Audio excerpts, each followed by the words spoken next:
Maayong ugto sa inyo tanan, kagyari kita karon sa matahom nga banwa sang hinigaran, Negros Occidental.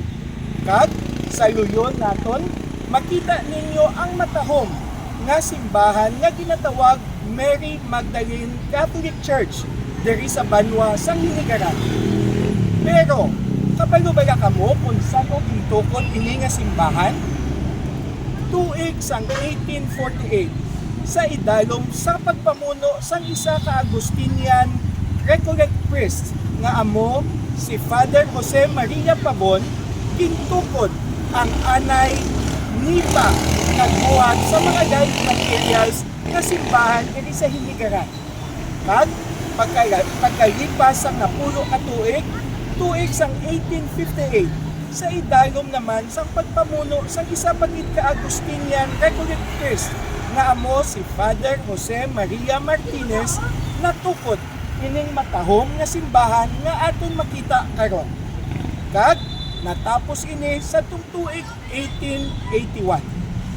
Kag kabalo ba kamo kung paano nahuman ini nga simbahan?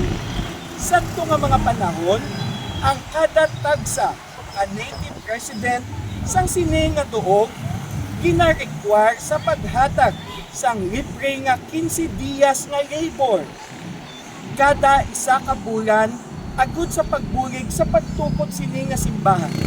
Kag kada tagsa man sa ila, required man maghatag sang 25 ka itlog kada adlaw agud gamiton sa pagtapik sang mga bricks sang mga coral stones nga gingamit sa sini nga simbahan. Dira sa nakilid nga bahin sa may parking lot sini nga simbahan, makita naton ang 5 ka mga dumaan nga mga bagtingan nga nagsugod pa sa itong mga 1860s, 1870s, kag 1880s.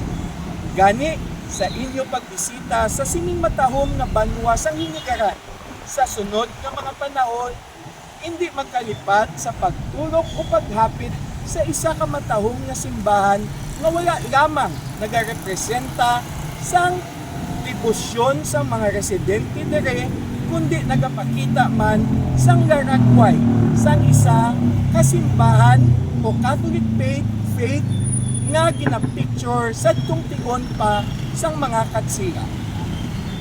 Para sa ihibalo sang mga Victoriasanon, ako si Konsehal Dino Acuña, ang paryente sang masa.